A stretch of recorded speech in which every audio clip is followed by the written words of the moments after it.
All right, Larry Krueger with the Pig and a Pickle Sports update on the Krug Show. Of course, check out Pig and a Pickle, 2 locations, Emeryville and Corte Madera. Open 7 days a week in both spots from 11 a.m. to 8 p.m. Pig and a Pickle, the best barbecue in all of Northern California. All right, we're not in Vegas, we're in Walnut Creek, but news out of Vegas is not good regarding Ray McCloud. Broken wrist suffered in the first practice today in Las Vegas against the Raiders. Most likely going to be out a month and a half to 2 months. So what does this do? I mean, this obviously hurts the 49ers in the return game and at wide receiver, his 2 spots. Now, Deshaun Jameson is a really dynamic return guy, and I don't think most people have seen Jameson yet return kicks, but he really is a guy who could step into that role, and the Niners may not miss a beat. So I'm not as worried about the returning. As far as the wide receiver angle, you know, Ray is a gadget player. He's a really good slot player. He's a guy who's really useful in a lot of ways. This opens up a spot, I think, for either Tay Martin or Ronnie Bell. You know, figure you're going to go 5 wide receivers, and you've got Deebo Samuel, Brandon Ayuk, Juwan Jennings, those 3.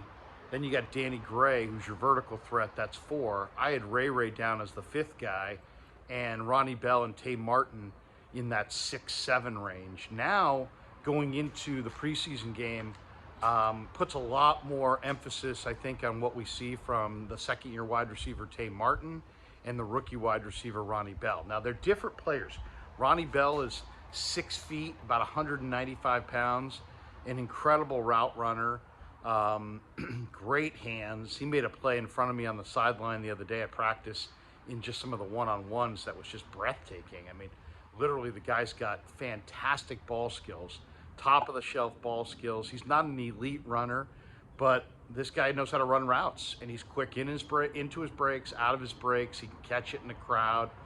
What we're going to find out is, can he take a hit and still hold on? Because that's really the question with Ronnie Bell. He's not the biggest guy, and he's trying to transition from the college game to the pro game, but he's a very refined player. His dad's a college wide receiver coach, and when you watch Ronnie Bell play, you're like, wow, this guy's got the ability he's got veteran-like skills. Like, if I didn't tell you he was a rookie, you would never know he's a rookie. He's really refined in his route running in a lot of ways, much more so than your typical rookie receiver. And, you know, he tore that ACL junior year. He came back his final year at Michigan, and it was like he had never suffered the injury. He just didn't miss a beat. He was more productive than ever. And in the mini camps and in the OTAs and early training camp, we've seen Ronnie Bell really demonstrate excellent ball skills. So the guy can really catch it. It gives him a huge opportunity. I think the other guy that has a huge opportunity is Tay Martin.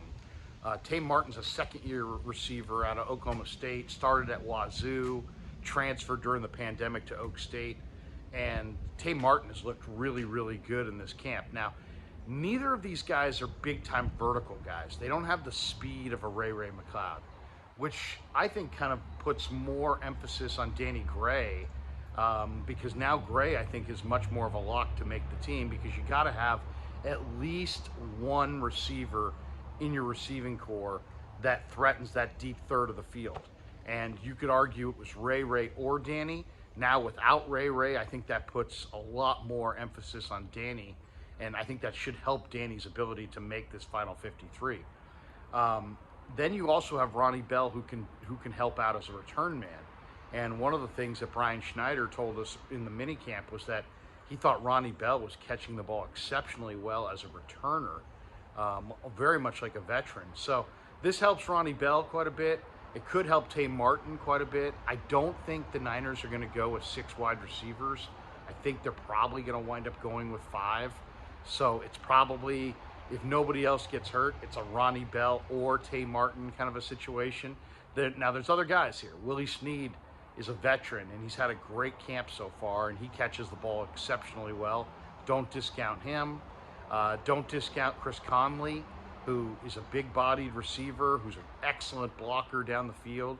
For a team that wants to run the ball, like the 49ers want to run the ball, they may see value in Conley that I'm not seeing at these practices, because I'm judging him as a receiver, and they're looking at him as a receiver slash run blocker who can help them, you know, very much in the run game. So obviously the 49ers have gotten through the first 10, 11 days of camp without really any injuries to speak of. They've been very injury free. I mean, you've got a hamstring for Drake Jackson.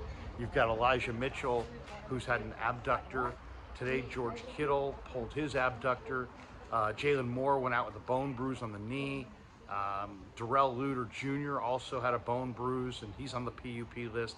But overall, the 49ers coming into these practices with the Raiders had a very, very healthy run of camp so far. So this Ray injury is the first one of significance, and it's one that you know, even though it hurts because Ray is a big play guy and a special teamer and a member of the offense, the Niners do have good depth at receiver and at the return spots. And I'm not saying that they can withstand the loss of Ray for the year, but in the short term, they've got, you know, Deshaun Jameson, Ronnie Bell, you know, heck, if they wanted to return Brandon Ayuk, they could.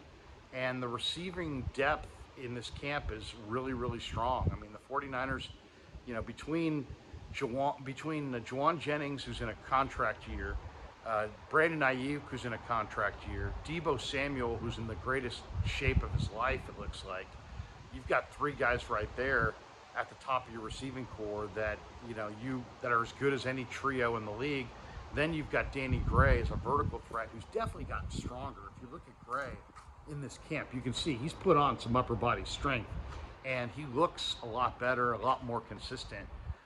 Ray had been looking really good. In fact, if you look at the number of balls that Ray caught in the regular season last year, and then look at what he'd done so far in camp, he was a revelation in this camp. They were throwing him the ball an awful lot. But at least in this situation, the Niners have both coverage on special teams and at wide receiver. And it just makes a really competitive situation at wide receiver all the more competitive, because you could argue that if Ray hadn't gone down, that despite the impressive spring and OTAs from Ronnie Bell and Tay Martin, and despite Chris Conley's, you know, skills as a blocker, that there really was not going to be any spots to be had for any of these wide receivers. It looked very much on paper like the Niners were going to probably wind up going with the same five guys that they had last year, this year.